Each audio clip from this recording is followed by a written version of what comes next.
Við skulum bara hefja þetta. Góðan dag og velkomin á fræðslufund Almenna lífeyrissjóðsins sem við köllum eftirlaun í útlöndum. Bæði þeir sem eru hjá okkur sem eru í það veginn að fylla salinn. Salurinn tekur 100 manns og það eru fleiri sæti til hliðanna. En á streyminu eru yfir 500 manns líka, þannig að það er ansi fjölmennt á þessum fundi. Ég heiti Halldór Backman og er kynningarstjóri Almenna og verð fundarstjóri í dag. Við höfðum það alveg sterklega á tilfinningunni að þessu erindi eða þessu fundi yrði vel tekið. Við fengjum mikla aðsókn, en þetta er samt sem áður framar björtustu vonum. Hér er fullt hús og á 700 í streymi. En þið eru ekki komin hingað til þess að hlusta á mig, það er alveg á hreinu. Þið eru komin hingað til að hlusta á frábær erindi sem við eigum í vændum. Og fyrst í röðinni er höfundur hugmyndarinnar, hún Þórhildur Stefánsdóttir, sem ég bara kallað hafsjór á fróðleik því að hún er það. Hún er deildarstjóri ráðgjafa hjá Almenna og erindi hennar heitir Undirbúningur í aðalhlutverki og þar ætlar hún að fara yfir þau helstu atriði sem hún telur að þurfi að hafa í huga ef maður hyggst búa erlendis á eftirlaunarárunum. Skulum bjóða Þórhildi Stefánsdóttur velkomna á svið. Gjörðu svo.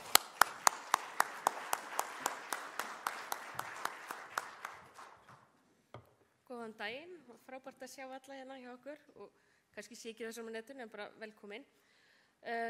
Ég var að koma núna sunnudaginn heim frá æðislegri tennisferðana frá Marokkó og alveg frábært að koma svona að fá frí frá vetrinum, fá svona sól í kroppinn og spila tennis á nærvöllum og kynnast fullt af skemmtilegu fólki.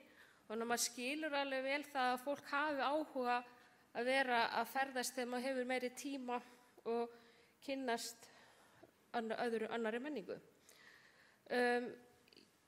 Það birtist áhugaverðar tölur frá Þjóðskrá Íslands núna í vikunni og það var verið að segja að það eru tæp 51.000 íslenskar ríkisborgarar sem eru búsettir erlendis og það eru rétt yfir 100 manns. Við Íslandi er búin að gera tvísköttunarsamninga við kringum 48 ríki og það er ekki, hver ríki er ekki alveg eins, það er mismunandi reglur milli landa og ef maður er að fara að flytja erlendis þá skiptir rosalega miklu máli að maður sé meðvitað það hvað réttindi og skyldur maður hefur í þeim löndum sem maður flytur til. Ég ætla aðeins bara að stikla á stóru myndina, það er náttúrulega ekki eitt sem á við hvert einasta ríki en það er kannski helstu bara grunnatriði sem maður þarf að hugsa ef maður er að dveljast erlendis. Kannski fyrsti punkturinn er greiðslu lífeyris, þannig að það breytist ekki þótt að maður flytur erlendis að fær maður áfram greiddan þennan ævilangan ellilífeyrir. Eina sem kannski breytist er það að maður er ekki lengur tengdur þjóðskrá, þannig að einu svona árið þá þarf maður að fara að sýna fram og þá að maður sé lifandi og bæta einhverja stofnun hjá landinu sem maður býr og sýna hér er ég. Og til þess að eiga áfram rétt að fá greiddan lífeyrir. Séreignin er náttúrulega bara smá séreign og maður bara stýrir henni hvort sem á Íslandi eða erlendis. Anna Elísabet ætlar að fjalla núna eftir þá málefni sem tengjast Tryggingastofnun. Skattamálin, þeir geta verið mjög flókin, þannig eins og ég nefndi Ísland hefur gert tvísköttunarsamning við mörg ríki og það er mismunandi hvernig reglur gilda varðandi með hvernig lífeyrir er skattlagður eftir hvernig hann hefur myndast og Elín Margrét ætlar að fjalla skattamáli núna rétt eftir. Og það getur líka, maður sér það búin að vera að hitta alls konar fólk í vinnunni að þeir sem hafa verið að flytja erlendis að oft virðist fólk þurfa að kaupa sér þjónustu skattasérfræðinga til þess að aðstoða sig hvernig málin ganga fyrir sig. Það bæði á Íslandi og úti. Þegar maður er að fara að eldast og þá er kannski alltaf líklega að maður þurfa að fara að fá þjónustu hjá heilbrigðisstofnunum og það skiptir mjög miklu máli að maður sé meðvitað hvernig maður sjúkratryggður og hvernig tryggingarnar allar virka og Berglindi ætlar að fara yfir það hérna núna á eftir. Lögheimili og búseta. Ef maður skráir svo land úr þjóðskrá þá getur það haft áhrif á réttindi manns hérna á Íslandi og maður þarf líka að passa sig á því hvernig reglur eru dvalartíma í nýja landinu, þarf maður að fara að skrá sig inn í landið og svo framvegis og vera mjög meðvitaður þetta. Bankaviðskipti og gjaldeyrismál, algengast það að Íslendingar sem búa erlendis eru bara að fá lífeyri áfram greiddan á reikninginn sinn á Íslandi. Það kostar að flytja pening út. Flestir eru að fá lífeyri frá fleiri en einum lífeyrissjóði og það bara ódýrast að vera bara sjálfur að millifæra lífeyrisgreiðsluna sína inn á reikninga erlendis. Maður hefur líka tekið eftir því í vinnunni að fólk sem með bankaviðskipti erlendis það þarf ofta að vera að sanna hvaðan þessar lífeyrisgreiðslur koma, þannig oft eru bankan út að kalla á auka gögn til að sýna fram á hvaðan þessi peningar koma, þannig að reglur peningaþvætti. Síðan náttúrulega gjaldeyrishreyfingar geta haft áhrif á raunverulega upphæð lífeyris vegna gengisbreytinga. Félagsleg aðstoð eða félagsleg réttindi aðstoð, ef það réttur á öðrum bótum, til dæmis húsnæðisbótum, þá geta breyst eða fallið niður og maður kannski að kanna það hvað réttindi og aðstoð maður á rétt á í nýja landinu. Dánarbætur og erfðamál, ef maður komið lögheimili erlendis þá eru ekki erfðareglur inn á Íslandi að eiga ekki við og hann borgar sig því að vera viss það hvernig allt virkar ef maður fellur frá. Hver að fara að erfa mann, þarf maður að gera erfðaskrá, jafnvel kannski maður ekki skráð með lögheimili, má kannski fasteign, hvað maður að gera vandi með fasteignana, það maður að gera einhverja ráðstöfun fyrir það. Og síðan líka ef þú átt maka eða fjölskyldu er gott að skoða hvernig flutningur getur haft áhrif á þeirra réttindi. Ég alltaf kannski of mikið að hugsa varðandi mig ef maður deyr, af því mamma alveg búin að passa alveg, já ef hún kannski býr ekki erlendis, ef maður flytur erlendis og að ferðast, að maður deyr erlendis, þá náttúrulega ekki að senda sig heimi kistu heldur með í krukkunni, eða hvernig maður segja. Þannig að hvernig virkar svona praktísk atriði, maður kannski ekki alveg hugsa þannig að maður ætlar að vera lifandi í útlöndunum. Þannig ekki allir sem ætla að flytja erlendis heldur bara að vera nokkra mánuði á ári á Spáni eða hafa það huggulegt, að þá heldur bara áfram sömu réttindum með íslenskan lífeyrinn, borga skatt og skyldur í Íslandi og þannig kannski spurning bara með gjaldeyrin og hvernig tryggingarnar eru og svo framvegis. Og síðan líka kannski að maður getur kannski aðeins gleymt sér í útlandinu, að þessi tímabundna dvöl getur orðið langtímadvöl, þannig að vera meðvituð það hvenær maður þarf að fara að breyta lögheimili og ganga frá öllu því ef maður sér alltaf fram á þegar maður fann að búa í landinu. Ég ekki að fara núna sérstaklega yfir svona almennt lífeyrismál, en fyrir rúmu ári síðan þá vorum við með fyrirlestur sitt korter í eftirlaun, þar sem voru að fara yfir þessu helstu réttindi sem þarf að pæla í þegar maður að fara á lífeyrir, og það hægt að skoða þennan fyrirlestur bæði á heimasíðan okkar og á YouTube. En ég vil bara aðeins að lokum að minna á sjóðfélagavefinn okkar, en það alltaf hægt að sjá hver staðan manns hver inneignin og réttindi, og ef maður aftur að sækja lífeyrir þá hægt að gera það inn í umsóknum, bæði þá innan ævilanga lífeyrir og úttekt úr séreign, og eftir búið að taka einu sinni út úr séreignarsjóðnum þá getur maður stillt útgreiðslum undir útborgun séreignar og hvort sem að fara að taka mánaðarlega einu lagi úr sjóðnum og styrkt því. Þannig að ég vildi bara minna að það á að vera einfalt, þannig að við greiðum tvisvar í mánuð út, þannig að það á að vera einfalt að vera að nota sparnaðinn sem maður búinn að vera að spara fyrir. Bara að lokum að þá er alltaf hægt að panta fundi hjá okkur ráðgjöfunum, þá hvort sem að koma á staðinn, síma eða á fjarfundi, og þetta kostar ekkert en það þarf að bóka það fundin bara inn á almenni.is. Það bara takk fyrir.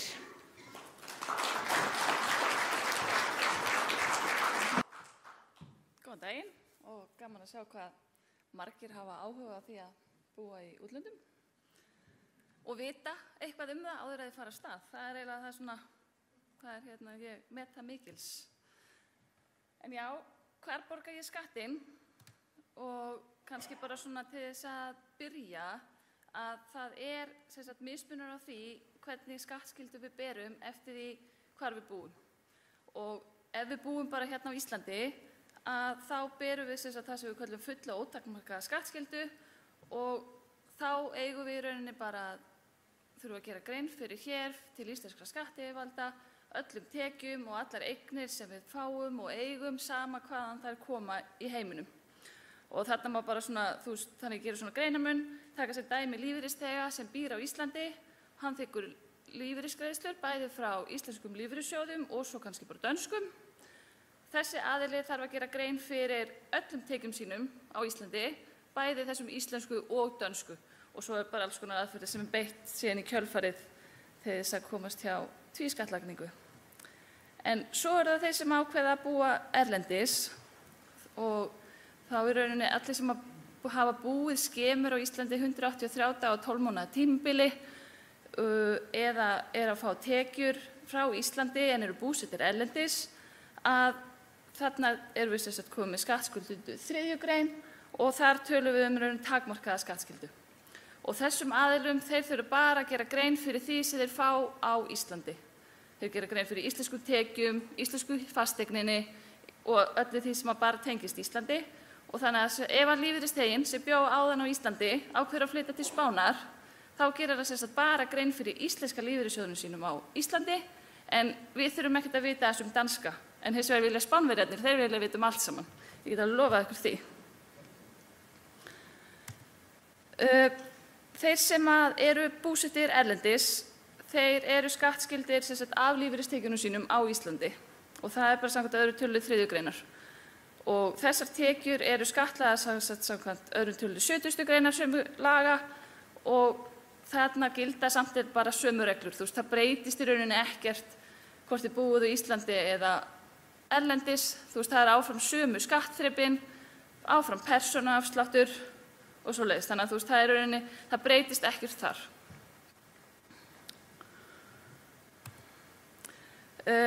Svo kannski málmálana, það tvísköttunarsamningarnir. Við erum búin að gera 48 samninga og erum með nokkra í vinnslu og það þarf að hafa í huga að samningarnir eru eins misjafnir og þeir eru margir. Og þarna eru í rauninni bara tvíhliða samningar milli Íslands og einhvers annars ríkis og það bara mismunandi áherslur bæði hjá Íslandi alltaf með sambærilegar áherslur en hitt ríki sem við erum að semja við, þetta eru bara samningaviðræður. Þannig að við fáum og við gefum. Þannig að og svo kannski líka hafa í huga að maður velur aldrei. Við fáum rosalega mikið af símtölum þar sem spurt má ég velja hvort ég borga skattinn á Íslandi eða í Danmörku? Nei, þú mátt ekki velja. Það aldrei val. Ríkin eru alltaf búin að semja sín á milli hver á fyrsta skattlagningarrétt og ríki nýta það alltaf. Ég veit aldrei ríki sem má skattleggja sem nýtir það ekki af því gefnu að landslög heimili það. Það náttúrulega forsenda fyrir því að það sé hægt að skattleggja eitthvað. Og í mörgum tilfellum þá samt þetta sækjum undanþágu. Og þá skiptir máli hver greiðandinn er. Og þetta getur verið mismunandi eftir því hvort að Tryggingastofnunin að greiða almennir lífeyrissjóðir eða séreignarsparnaður eða þú sért með lífeyrisréttindi frá hinu opinbera sem eru þá LSR og Brú.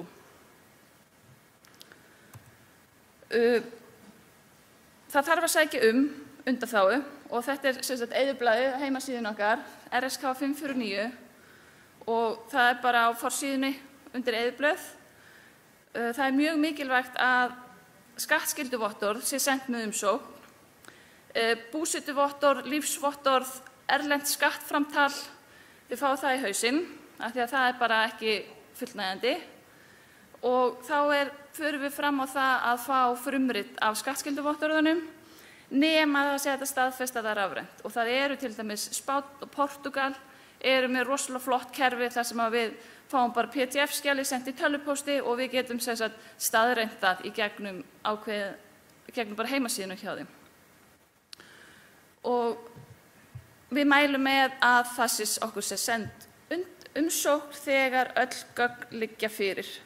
Við erum ekki rosalega hrifin af því að liggja með stóran bunka af umsóknum sem og svo tekur kannski, það tekur tíma að fá vottorð í útlöndum. Ekki fara á stað 20. desember og ætla að fá umsóknina samþykkta fyrir 1. janúar. Það er vonlaust. Oftast tekur kannski 3 til 12 vikur að fá vottorð erlendis. Bara svona gott að vita á því. Nú hverjir geta sótt eins og ég myndist það áðan, þá eru tvísköttunarsamningarnir eins mismunandi og þeir eru margir. Ef samningur kveður á að heimilisfestisríkið megi bara skattleggja tilteknar tekjur, þá er hægt að sækja undanþágu. Og í þessari töflu þá eru 10 algengustu samningarnir sem reynir á og þetta byggist bara á skattframtölum. Þetta eru 10 algengustu og þá eru Norðurlöndin eru í einum bunka því að það er bara eitt samningur fyrir öll Norðurlöndin. Og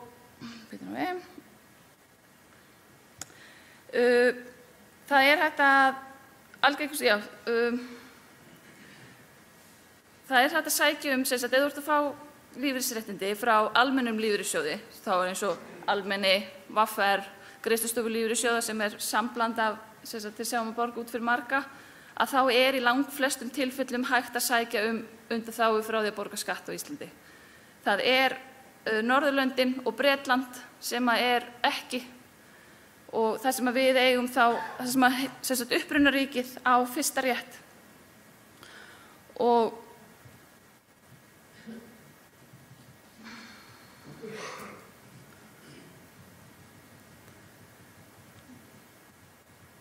en síðan er að því að eins og með Bretland að þar mega bæði ríki skattleggja, þannig Ísland má fyrst skattleggja og svo má Bretland, þannig að ef að Ísland skattleggur, hér fáið þið bara reiknaðan eðlilegan skatt, fáið persónuafslátt á móti, að þá má svo Bretland þá skattleggja mismuninn ef að skatturinn í Bretland er hærri heldur en greiddi skatturinn á Íslandi.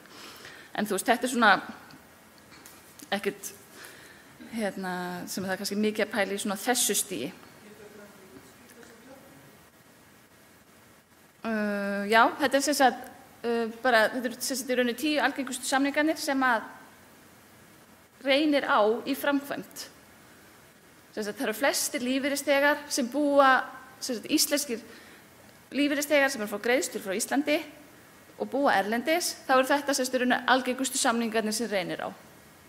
Og síðan er þá, ef þú ert að fá greitt frá almennusjóði, þá á heimilisfestisríkið skattlagningarréttinn ef þú býrð í Bandaríkjunum og Frakklandi og Hollandi, á meðan upprunaríkið sem er þá Ísland á þá skattlagningarréttinn til dæmis ef þú flytur til Norðurlandana og svo mega bæði ríki skattleggja í Bretlandi.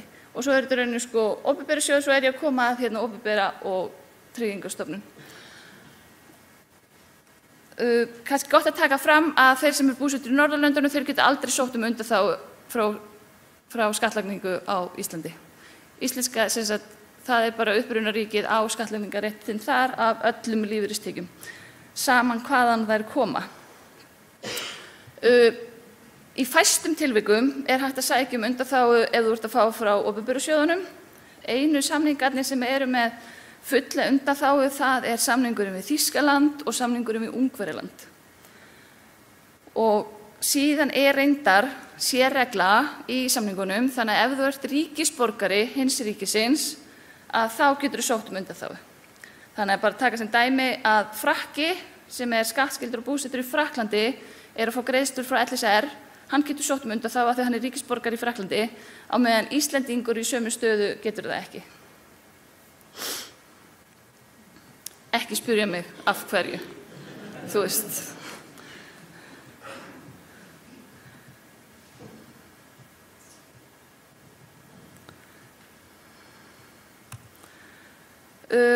Undanþágan, hún gildir í 1 tekjuár í senn og það er mjög gott að vera svona huga að þessu í lok nóvember, byrjun desember að fara af stað að sækjum. Sérstaklega ef þið búið í ríkjum eins og Spánn er mjög snöggur að afgreiða skattskylduvottorðin á meðan Bandaríkin eru 12 vikur. Þannig að þú veist, það er bara svolítið svona að hafa því í huga hvar þú býrð, það er bara mikilvægt að þekkja sitt kerfi. Og þegar við gefum út undanþágu fyrir 1 tekjuár, að þá fær lífeyrissjóðurinn tilkynningu frá okkur samþykktu undanþágu. Og þess vegna er mjög mikilvægt á eyðublaðinu komið fram hver er greiðandi teknanna, þannig að við getum upplýst ykkar lífeyrissjóð það að hann þurfi ekki að halda eftir skatti. Þannig að rauninni lífeyrissjóðurinn fær tilkynningu frá okkur það að Jón Jónsson, búsettur á Spáni, er undanþeginn því að borga skatt á Íslandi og þeir þurfi ekki að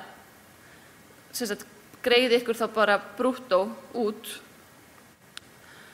Og það eins sko, ef það sótt undanþága og þeir eru kannski bara að fá frá almenna lífeyrissjóðnum sem dæmi, en svo kannski komist þið bara að því síðar að þið eigin kannski einhver smá réttindi einhvers staðar annars staðar líka, að þá þarf að senda okkur í nýja umsókn til þess að bæta inn lífeyrissjóðum. Það er ekki hægt að taka, við getum ekki tekið bréfi sem við sendum á almenna og senda á verslunarmenn eða eitthvað,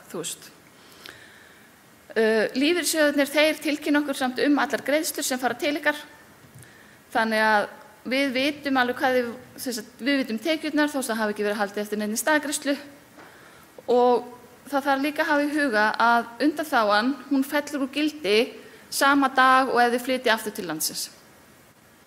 Þannig að það er mjög mikilvægt að ef þið flytja til landsins og það er undanþága í gildi, að þið tilkynni bæði til okkar og til lífeyrissjóðsins það að þið séu flutt til landsins.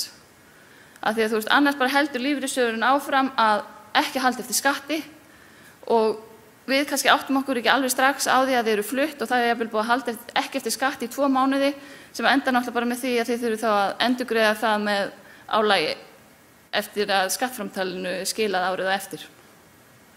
Þannig að það er svona, það eru nokkrir sem hafa flaskað á þessu. Ef það er liðið á tekjuárið þegar undanþága er samþykkt, eins og það gerist bara mjög oft, og fólk sendir inn og svo bara fær það ekki í gögnin sem það vantar, þannig að það er kannski, við erum að samþykkja mikið á undanþágum núna, til dæmis, nú í febrúar, í byrjun mars, vegna þeirra sem ætluðu að fá undanþágu í rauninni frá 1. janúar, að ef þið hafi verið búsett úti allt árið, þá mun hún gilda frá 1. janúar. Hins vegar, að því gefna þið hafi verið búsett úti. En ef þið flytið út, að ég segjum bara 1. apríl, þá er undanþága samþykkt frá með því tímamarki. Og það er, ef þið flytið út 10. apríl, þá er það bara gildur hún frá með 10. apríl.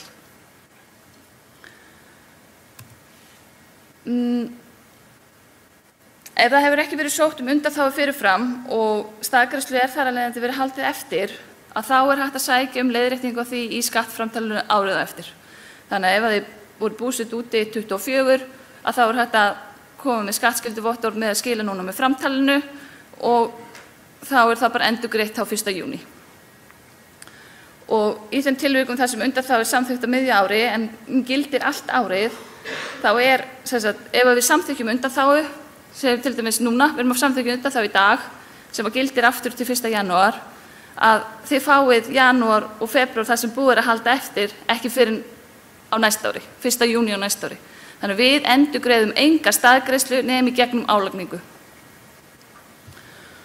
Og ef þið lendið í einhverju vesinni, að þá er þetta að það er hægt að sækja leiðréttingu 6 tekjuár aftur í tíman. Og þetta er kannski helst svona beint til þeirra sem fara út í skammtímadvöl, en svo liðu allt í einu 3 ár, skattyfirvöld úti vakna og átta sig, heyrðu, byrju á þess ekki borga skatt hjá okkur, að þá fyrir á stað bara heilmikið ferli og þá er hægt að fá skattin endurgreiddan hjá okkur. Getur verið smá ves, en ég mæli ekki með að gott að vita bara hvað maður ætlar að gera áður maður leggur á stað. Þannig að, eins og ég segi, áður þið haldið að stað, kynnið ykkur reglurnar í gildi í því ríki sem þið ætlið að flytja til. Það er ekkert eins slæmt eins og að vera bara og vita ekki hvað er í gangi. Ég get ekki svara til það hvað gildir á Spáni eða í Danmörku. Það er bara, við getum ekki verið sérfræðingar í, þó svo ég hafi fengið einhvern tíma símtal það, við varum glötuð alþjóðadeild að við gátum ekki svara fyrir landslög alls heimsins, að þá bara, það er náttúrulega bara ekki hægt. Það eru sérfræðingar í sínu fagi, í hverju landi fyrir sig, og við eigum að leita þangað til þess að fá sem réttastar upplýsingar. Við vitum kannski eitthvað, en við vitum kannski ekki, er búið að breyta. Við getum ekki, það er ekki hægt að fylgjast með öllum breytingum sem gerast í öllum þeim ríkjum sem að Íslendingum dettur í huga að búa í. Og vita líka hvenær verður skattskyldur. Það er mismunandi. Hér og svona í flestum ríkjunum í kringum okkur, þá miðast þetta bara við brottflutningsdag. Þú flytur 10. apríl, þá ertu bara skattskyldur frá með 10. apríl í hinu ríkinu. En svo eru bara lönd líka sem eru bara með heilt ár, bara annaðhvort eftir skattskyldur allt árið eða ekki, og það til dæmis bara Spánn. Þannig að það þarf alveg að huga að þessu, hvernig reglurnar eru, og reglurnar tala ekkert alltaf saman á milli landa. Og sums staðar þarf að skrá sig sérstaklega inn í landið og svo sérstaklega inn í skattkerfið. Og svo þarf að skrá sig út úr skattkerfinu líka. Þeir sem hafa búið í Noregi hafa margir komist að því að það getur verið vesen að komast út úr skattkerfinu á Noregi og þetta er löngu fluttur. Og svo líka bara vita hvert þú átt að sækja gögnin sem þig vantar. Þú ferð ekki á bæjarskrifstofuna til að sækja skattskyldu-vottorð, þar farið búsetuvottorð. Þannig að þú þarft að vera með kontakt við skattyfirvöld til þess að sækja þau gögn sem við viljum fá. Og það skiptir ekki máli, við höfum fengið svo mikið alls konar gögnum frá sumum og þau skilja bara ekkert í því af hverju, en þá bara fyrir fólk ekki á réttan stað. Þú þarft að þekkja þitt umhverfi, þar sem þú býrð.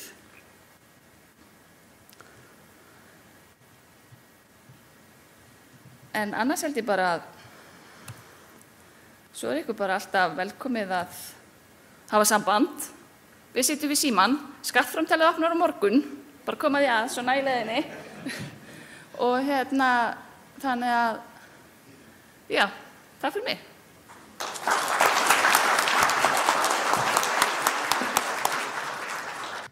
Takk fyrir Halldór og gaman að sjá hvað eru margir að kynna sér þetta efni og takk fyrir að skipuleggja þennan dag. Þetta er mjög þarft.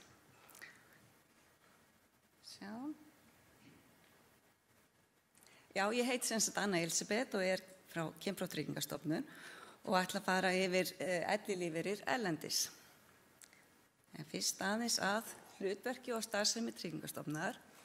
Tryggingastofnun greiðir lífeyrir og ýmsar aðra greiðslur samkvæmt lögum almannatryggingar og félagslega aðstoð. Helstu greiðsluflokkar eru elli, örorku- og endurhæfingarlífeyrir og að jafnaði fá 75.000 einstaklingar greitt mánaðarlega frá TR. Það eru 60% þeirra eru konur og 40% karlar. En hjá TR starfa 100 einstaklingar, umboð á landsbyggðinni eru hjá sýslumönnum. En þá að efni dagsins. Ég ætla sem sagt að fara yfir hvaða reglur gilda vegna greiðsla frá TR vegna flutnings til útlanda og gefa innsýn í áhrif þess hjá TR að flytja til útlanda og búa erlendis. En þá það í rauninni fyrsta stóra spurningin, hvar áttu heima? Og heimili það sem einstaklingur hefur fasta búsetu, þar sem viðkomandi hefur bækistöð sína og dvelst að jafnaði. Og þetta eru í lögum lögheimili og aðsetur. Dvöl sem styttri en 6 mánuði þarf ekki að tilkynna sérstaklega. Og það í rauninni engin breyting gagnvart Tryggingastofnun eða greiðslur þaðan og þarf ekki að tilkynna eða sérstöku upplýsingagjöf ef að fólk ætlar að vera í tímabundinni dvöl erlendis. Þannig sem sagt innan við 6 mánuðir. En það hins vegar einstaklingar sem að hyggja að dvelja erlendis lengur en 6 mánuði þurfa að skrá sig til heimilis í því landi. Og það felur í sig breytingu á lögheimili. Það þarf að byrja að því að sækja leyfi í því landi sem einstaklingur ætlar að flytja til og þegar það síðan komið að þá þarf að breyta hjá þjóðskrá. Þannig að það í rauninni þessi aðgerð að skrá sig inn í landið sem að maður ætlar að flytja í og síðan að hafa samband við þjóðskrá og breyta þar. Við fáum síðan tilkynningu frá þjóðskrá þegar fólk flutt. TR greiðir lífeyri til þeirra landa sem að Ísland hefur gert milliríkjasamning við. Og hvað þýðir það? Jú, við erum með nokkra samninga á sviði almannatrygginga sem að gera það verkum að hægt að greiða lífeyri frá Tryggingastofnun til annarra landa.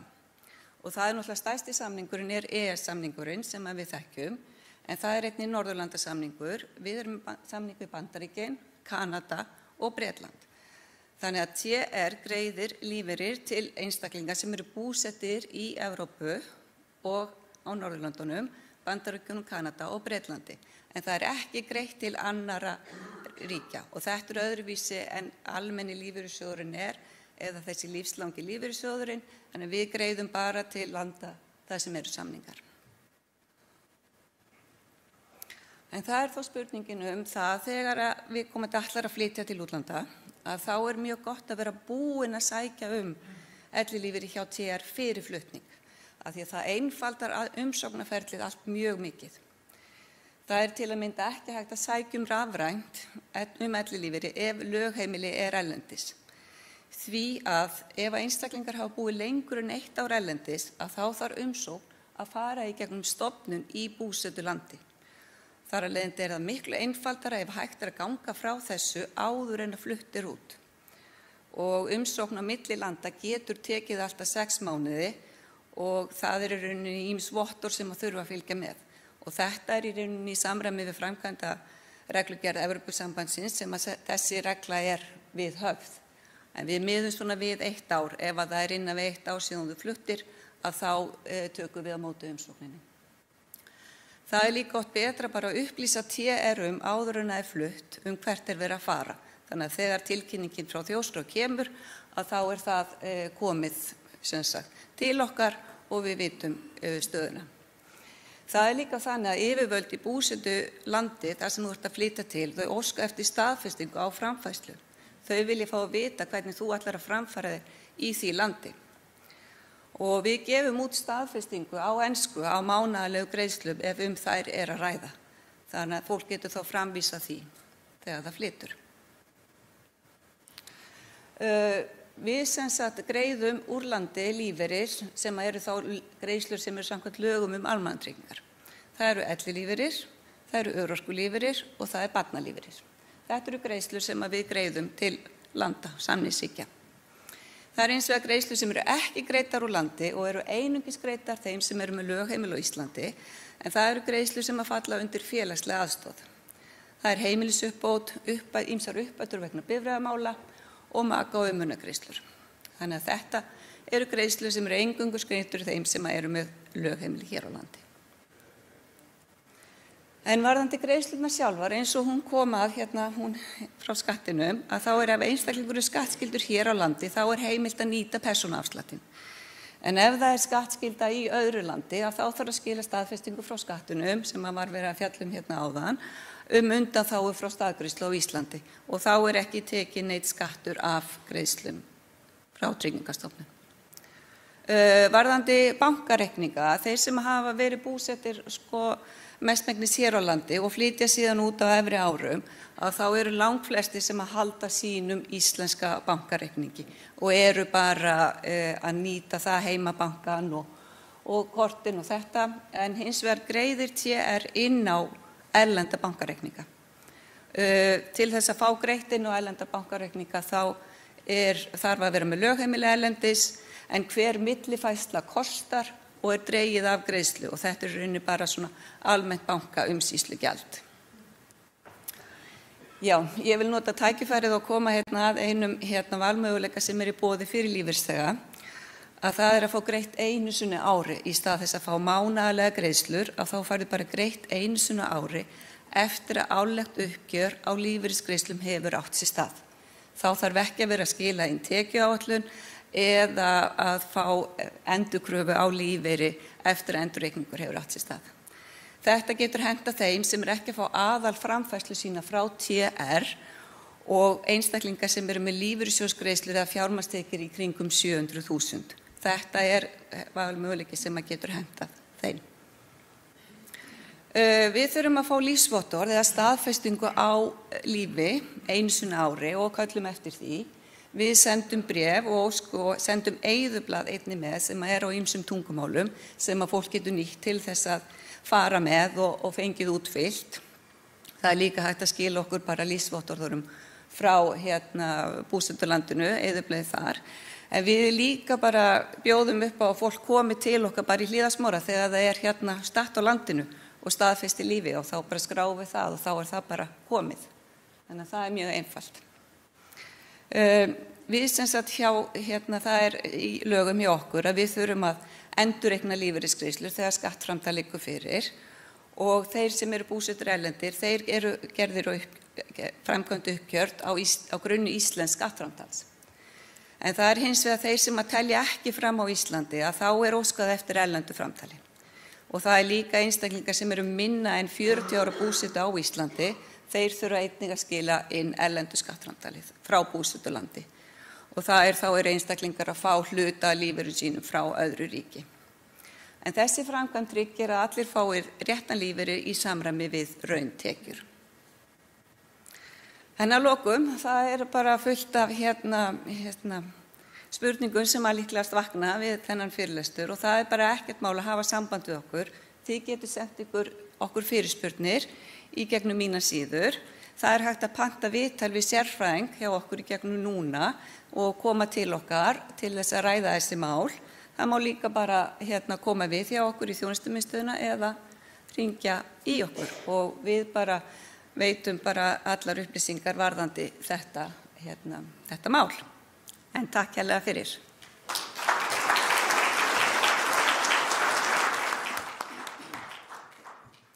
Komið sæl. Takk fyrir boðið, forsvarsfólk hjá Almenna. Virkilega gaman að fá að vera og tala þetta mikilvæga málefni. Við hjá Sjúkratryggingum, við sem sagt höldum utan þessi mikilvægu réttindi sem að sjúkratrygging er. Og þetta er svona það sem ég ætla að fara yfir með ykkur, örstutt, bara hvað er það sem felst í sjúkratryggingu og eins hvaða fólk er það sem er sjúkratryggt á Íslandi. Það er svona inngangurinn til að setja þetta í samhengi. Síðan fer ég yfir í þetta erindi dagsins sem snýst flutninga erlendis og hvernig sjúkratryggingar virka þegar að komið er út fyrir landsteinana. Og það er í rauninni sjúkratrygging. Hvað felst í henni? Það er lögboðinn réttur einstaklinga til að fá greiðsluþátttöku í heilbrigðisþjónustu. Heilbrigðisþjónusta er ýmislegt en kannski ekki síst læknisþjónusta sem getur verið veitt á ýmsum stöðum, lyfseðilsskyld lyf sem eru með greiðsluþátttöku, sjúkraþjálfun og fleira. Og þetta eru svona afskaplega mikilsverð réttindi vegna þess að ef þessi trygging er ekki fyrir hendi þá getur kostnaður einstaklinga við heilbrigðisþjónustu orðið gífurlega hár. Og auðvitað talað það oft í löndum til dæmis eins og Bandaríkjunum þar sem að sjúkratrygging er eitthvað sem er kannski ekki jafn sjálfsagt og við upplifum hér á Íslandi að þetta getur verið bara takmarkandi gæði að hafa. Tíminn er svona naumur, vindum okkur stutt í þetta, hver eru sjúkratryggð á Íslandi og það er svolítið sérstök regla sem gildir hér og hún er svo að það er lögheimilis skráning á landinu sem er svona aðal ábendingin það hvort að maður er sjúkratryggður eða ekki. Það er dálítið algengt að fólk telji að ríkisborgararéttur feli í sér sjúkratryggingu. Það er ekki þannig og það byggir heldur ekki á því sem er mjög algengt í Evrópu að vinna í landinu veiti sjúkratryggingu. Það er fyrst og fremst lögheimilisskráning. Þau sem fæðast á Íslandi og eiga sjúkratryggða foreldra verða sjálfkrafa sjúkratryggð en þau sem flytja til landsins þurfa eftir almennri reglu að bíða í 6 mánuði eftir að lögheimili hefur verið skráð eftir því að fá sjúkratryggingu á Íslandi. Svo eru ýmsar undanþágur frá þessu og þar kannski kemur EES-samningurinn hvað sterkastur inn og fylgisamningar sem sagt tvíhliða við líka Sviss og núna Bretland eftir Brexit. Að ef maður er að flytja frá landi sem er annarkvort land Evrópusambandsins, Noregur, Liechtenstein, Sviss eða Bretland, að þá er hægt að komast hjá því að vera á þessum biðtíma með því að sýna fram á tryggingu í landinu sem maður er að koma frá. Og þetta er vegna þess að, eins og Anna Elisabeth nefndi áðan, að þá eru ákveðnar reglur almannatryggingar sem að gilda innan þessa svæðis og þeim er ætlað að auðvelda fólki að fara á milli landa á þessu svæði. Þeim er sérstaklega ætlað að reyna að koma í veg fyrir að fólk lendi í götum og hólum, sé án sjúkratrygginga og lendi í vandræðum. Síðan eru sérstakar reglur sjúkratryggingu fyrir þau sem eru að taka lífeyri og þar með talið eftir starfslok og eru að flytja á milli landa innan EES. Þannig að það er svona það sem ég ætlaði að fara yfir fyrst, að því að útlitið er dálítið mikið ólíkt fyrir sjúkratryggingu eftir því hvort að verið er að flytja innan EES-svæðisins, þar með talið Sviss og Bretland, þó að það sé ekki EES-lönd, eða út fyrir þetta svæði eins og til Kanada, Bandaríkjanna og svo framvegis. Anna Elisabeth nefndi þessa reglu lögheimilisskráningu og það er sem sagt samkvæmt bara lögum lögheimili að þá á að hafa lögheimili eða flytja lögheimili frá Íslandi ef ætlunin að dvelja erlendis lengur en í 6 mánuði. Það eru ákveðnar undanþágur fyrir frá þessu og þá þarf að skoða sjúkratrygginguna sérstaklega, en þetta svona það sem gildir almennt og gildir langt flesta. Þannig í rauninni ef verið að flytja innan EES-svæðisins, einstaklingur sem sjúkratryggður í Íslandi flytur til annars lands innan EES-svæðisins, að þá það sem hann á að gera, ef hann ætlar að vera lengur en í 6 mánuði, að flytja lögheimili sitt til þess lands. Síðan hefur samband við sjúkratryggingar, óskar eftir Evrópuvottorði sem kallast S1 og það í rauninni staðfesting á því að tryggingaréttindi séu fyrir hendi á Íslandi. Þessu vottorði er síðan framvísað í landinu sem verið að flytja til og þarf að taka tillit til þess að það getur tekið einhver tíma að vinna úr því. Sjúkratryggingayfirvöld í landinu sem flutt til taka við vottorðinu og eiga skrá viðkomandi inn í kerfið sitt eins og hann væri heimamaður þar. Þá maður að ganga inn í öll réttindi sem sjúkratryggðir einstaklingar í þessu landi eiga rétt á. Það samt sem áður þannig að grunnsjúkratryggingin manns, hún helst á Íslandi og þess vegna ef maður að koma til dæmis heim í frí, að þá hægt að láta vita hjá sjúkratryggingum, hafa smá fyrirvara á því endilega og fá þá sjúkratryggingu tímabundið á Íslandi á meðan maður að dvelja heima. Eins þá ef maður ákveður svo að flytja heim, að þá með sama hætti kemst maður hjá því að lenda á biðtíma og getur þá bara gengið inn í kerfið á Íslandi aftur. Hins vegar, ef maður ætlar að flytja út fyrir EES-svæðið, að þá kerfið dálítið mikið öðruvísi og má kannski segja að maður sé dálítið meira á eigin vegum, ef svo má segja. Það gildir þessi sama regla, ef maður er að fara lengur en 6 mánuði, þá á maður að flytja lögheimili, en það eru ekki þessi sömu réttindi og gildir innan EES að það sé hægt að flytja sjúkratrygginguna sína með sér og ganga inn í tryggingakerfi heimalandsins. Það er spurning, ef við ekki að geyma það þar til í lokin. Já. Og þá í rauninni það sem gerist að þegar maður flytur lögheimili frá Íslandi, að þá maður ekki lengur sjúkratryggður á Íslandi, maður að flytja út fyrir EES-svæðið og þá gífurlega mikilvægt að bara gæta að fullnægjandi tryggingum í þessu nýja búsetulandi. Og þá eins, ef maður að flytja aftur heim, þá má búast við því að lenda á þessum 6 mánaða biðtíma. Eftir að komast inn í íslenska kerfið, þá má maður búast við að þurfa að gæta að til dæmis kaupa sér tímabundna sjúkratryggingu hjá tryggingafélagi eða leysa úr því með öðrum hætti. Þessi biðtími að komast inn í sjúkratrygginguna, það vissulega hægt að fá undanþágu frá honum og það svona einna helst ef það eru mjög alvarleg veikindi hjá einhverjum sem hefur kannski búið svona mest alla sína ævi á Íslandi, að þá hægt að koma viðkomandi svona hraðar inn í kerfið, en það samt sem áður undanþága. Þá er ég svona búin að fara yfir þessi flutningsmál. Ef maður ætlar að flytja, maður ætlar að fara og dvelja lengur en í 6 mánuði. Það hins vegar mikilvægt og kannski mjög mörg sem að huga töku eftirlauna að íhuga þetta hér sem núna upp á skjá, sem að ætla kannski að dvelja aðeins lengur en hefðbundið ferðalag, en ætla samt sem áður ekki að vera lengur en í hálft ár. Eru kannski með aðgang á húsnæði, margir kannski á Spáni í Portúgal, ætla að vera í 2 mánuði hér og þar. Þá heldur maður, eins og búið að minnast á hérna áður, þá heldur maður lögheimili á Íslandi og sjúkratryggingu hér. Og þá það, ef maður staddur innan EES-svæðisins, að þá hérna bláa EES sjúkratryggingakortið sem að mörg kannast við, þá það í rauninni lykillinn að því að komast inn í opinbera heilbrigðisþjónustu á sömu kjörum og íbúar dvalarlandsins. Stundum fáum við hjá sjúkratryggingum símtöl og pósta frá fólki sem hefur mjög miklar áhyggjur af því að vera að fara erlendis og vera ekki búin að fá físíska kortið sitt sem sagt í hendur. Það ekki ástæða til að hafa mjög miklar áhyggjur af því vegna þess að það hægt með mjög þægilegum hætti að fá svona bráðabirgðavottorð, svokallað eða rafrænt vottorð sem kemur í staðinn fyrir þetta bláa kort og það hægt að sækja það í rauninni gegnum Ísland.is og fá það eiginlega samstundis í síman ef maður með rafræn skilríki. Það getur líka komið fyrir að því að þetta eru ofsalega margir þjónustuaðilar í yfir 30 löndum sem eru inn í þessu systemi, að það getur algjörlega komið fyrir að einhver bara tekur ekki við kortinu og þá hægt að greiða og fá og sækja endurgreiðslu síðar. Við bendum líka á einkatryggingar og ferðatryggingar og að kynna sér skilmála þeirra, þeir eru fyrir hendi. Þeir eru innifaldar í mjög mörgum kreditkortum. Gilda oft í 90 daga, dálítið misjafnt ímynda ég mér eftir bara skilmálum.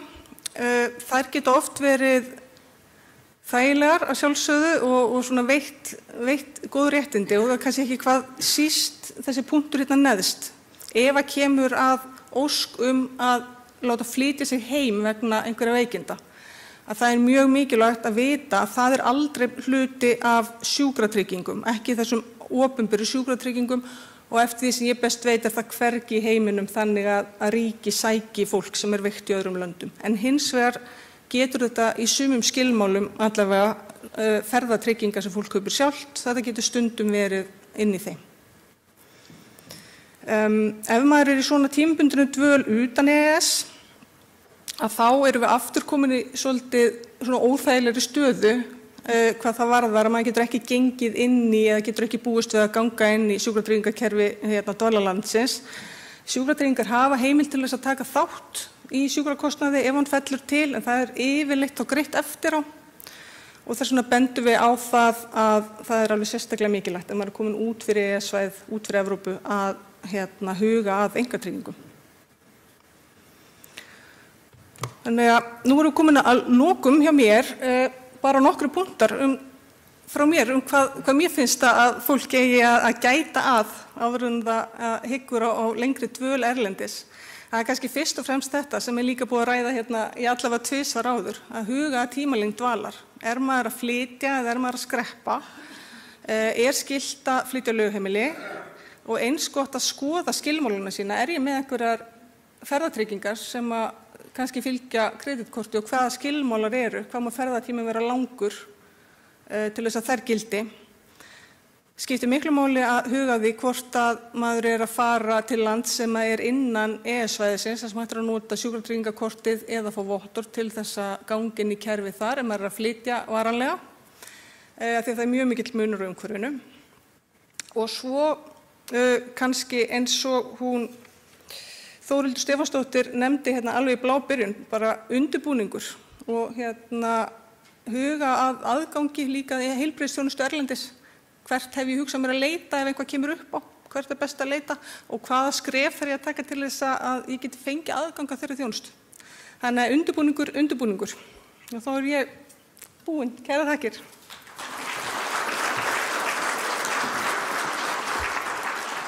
Stíðunum. Ákomin spurning strax. Gjör svo vel. Ég ætlaði nú að spyrja hana Berglindi því að hún var að tala að grunntrygging héldist á Íslandi en það væri hægt að virkja hana ef fólk kemur heim í frí. Hvað þarf til þess? Þarftu að hafa samband fyrirfram? Tekur það langan tíma? Hvernig þetta? Heyrist í mér? Já. Takk fyrir spurninguna. Það þarf að sækja tímabundna tryggingu fyrir lífeyrisþega og það í rauninni umsókn það inn á heimasíðu sjúkratrygginga. Við mælum með því að hafa fyrirvara. Afgreiðslutími getur verið pínlítið misjafn en að sjálfsögðu reynt að forgangsraða ef það mjög stutt í ferðina. En auðvitað getur það síðan kannski komið fyrir að fólk þarf bara óvænt að fara heim og eitthvað kemur upp á akkurat á meðan á því stendur og þá reynum við að leysa úr þeim málum eftir á.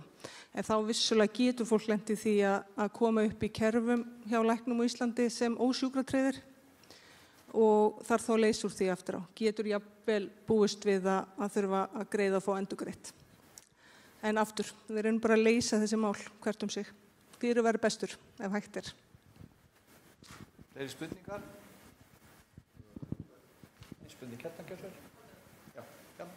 Góðan daginn, takk fyrir góða fyrirlestra. Mér langar að spyrja varðandi sjúkratryggingar ef fólk fer á einkasjúkrahús. Er það ekki rétt hjá mér að þetta gildir einungis almenn sjúkrahús? Hvernig ferlið þá ef maður notar einkasjúkrahús? Þú ert að tala þá innan Evrópu, veit ég. Jú, það er rétt að ef að verður að sem sagt, ef að evrópska sjúkratryggingakortið er notað, þá erum við að tala sem sagt styttri dvöl, ekki búið að flytja lögheimili. Ef að það er notað, þá gildir það hleypir manni inn í opinbera kerfið í því landi sem maður er að fara til og það er þá almennt ekki einmitt einkasjúkrahús. Það er hins vegar mögulegt að ef að fólk eru stuttri dvöl að einkatryggingar taki þátt í slíkum kostnaði og eins er ákveðin heimild til endurgreiðslu á grundvelli svokallaðrar landamæratilskipunar. Það er eitthvað sem við skoðum eftir á. En maður getur ekki búist við því að geta framvísað EES-kortinu sínu á einkasjúkrahúsi og gengið þar inn í gjaldfrjálsa eða gjaldlitla þjónustu. Svarar það spurningunni?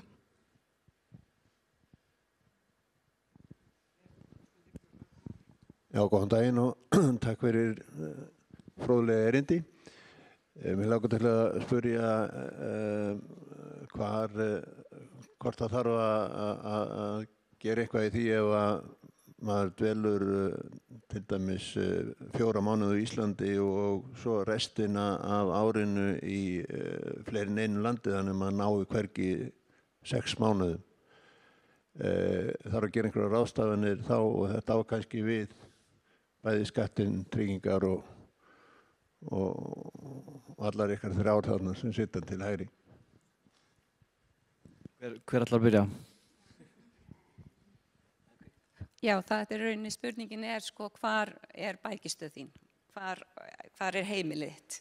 Er heimilið þitt á Íslandi og þar ertu með þína hagsmuni, þar ertu með þitt heimili, þar ertu með þína tómstundir eða þína atvinnu eða þitt líf í rauninni. Það er ef að það er málið að það er á Íslandi að þá myndi ég telja að það þyrfti ekki að gera neitt. En þetta er samt erfitt fyrir okkur að segja nákvæmlega í þessu að því að það er bara miðað við lengri en 6 mánuði erlendis í lögunum og en þetta snýr að því að hvar er bækistöðin, hvar er heimilið þitt. Svo sem geta ekki svara þessu á annan hátt. Já, þetta er kannski bara svipað með skattinn að sko við miðum mjög mikið við skráningu í þjóðskrá.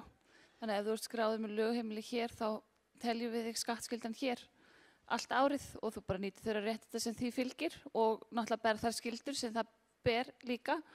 En sko ef þú flytur úr landi og þá ertu komið með þessa takmörkuðu skattskyldu.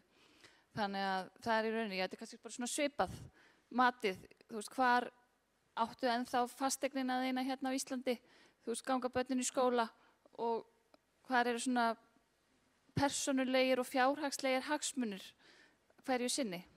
Þannig að ef að það er hér, þá er það mjög líklega að þú væri bara áfram skattskyldur hér á landi þó svo þú ferðist út hvippin og hvappin meir en helmingina á árinu.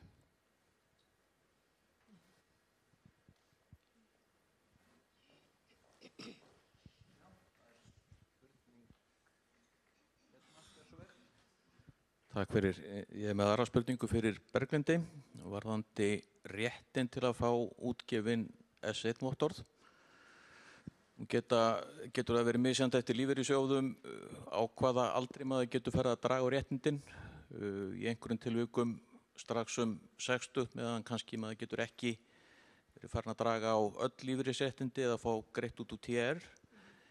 Er einhverja takmarkanir á því hvenær maður getur fengið þetta S1-vottorð að þessu leyti? Hvenær er maður orðinn lífeyrisþegi? Takk fyrir, þetta er mjög góð spurning. Það er einfalt þegar að fólk er orðið merkt sem ellilífeyrisþegi í kerfum sjúkratryggingar sem er í rauninni 67 ára aldur.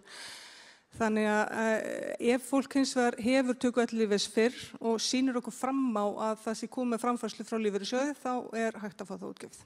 Þannig að það er ekki ákveðin aldur sem gildir heldur það hvort þú sért farin að taka lífeyri. Já, akkurat, framfærslu á lífeyrisgreiðslum.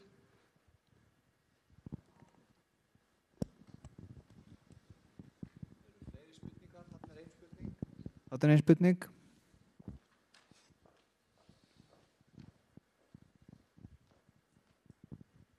Já, takk kærlega fyrir þennan fund, mjög fróðlegt, maður bara fer eiginlega að huga því að flytja erlendis, það er spennandi að bara eiga við öll þessi yfirvöld, en það er nú þannig að þegar við erum komin á eftirlaun og segjum að við flytjum út og við viljum hafa náðugt, en þá samt erum við kannski fullu fjöri og viljum vinna og nú er svo auðvelt að vinna fjarvinnu og fyrir Ísland, fyrir íslensk fyrirtæki, þannig að spurningin er hvernig er samspil þá á milli og kannski mest skattaspurning, eru sömu skattar þá af launatekjum sem maður hefur á Íslandi, búsettur erlendis eða er eitthvað annað sem maður þarf að huga að?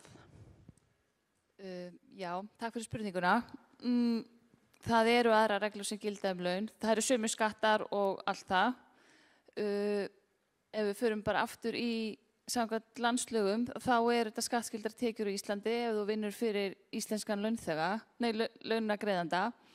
En hins vegar koma þá tvísköttunarsamningarnir inn og þeir miða allir samningarnir sem við höfum gert það að tekjur vegna af launaðri vinnu eru skattskyldir þar sem að vinnan innt af hendi. Þannig að ef þú situr til dæmis bara við borðstofuborðið á Spáni að vinna fyrir íslenskt fyrirtæki að þá ertu skattskyld af þeim tekjum á Spáni og getur þá farið í gegnum þetta undanþáguferli sem ég lýsti áðan. En þetta er náttúrulega að því gefna að þá ertu líka búin að flytja lögheimilið þitt út og allt það sko. Þannig að já.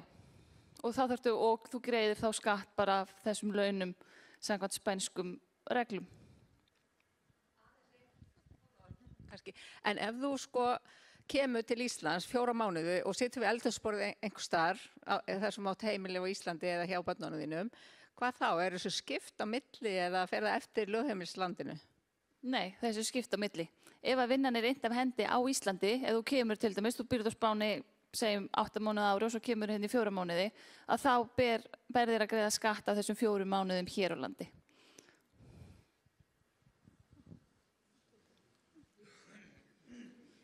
Tökum eina lokaspurningu og svo ég gerir mig grein fyrir að við erum ekki að ná að svara öllum spurningum, það eru margar. En við erum samt að svindla á tíma, við erum komin fram yfir 10, en við ætlum að taka eina lokaspurningu hérna. Já, ég var bara með almenna spurningu að tala ellilífeyri frá 67 ára aldri. Að verða 67 ára þótti nú bara ágætt fyrir 100 árum síðan, en nú lifa allir lengur og í rauninni búið að flestir í fullu fjöru 67 ára og búið að fresta ellinni kannski áratug. Er þetta hugtak ekki orðið úrelt að vera að tala elli 67 ára?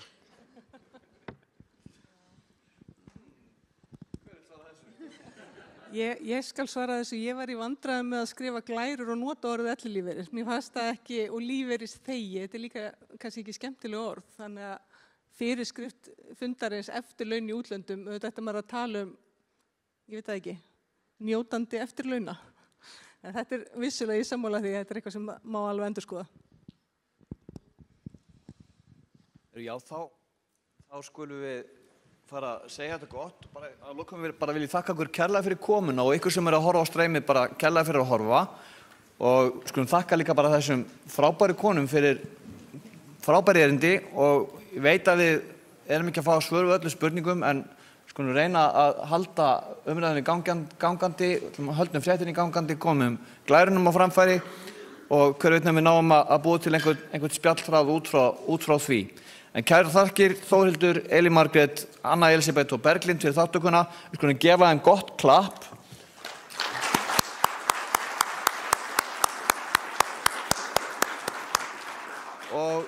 Og ljúkum hér með fundinum. Takk fyrir.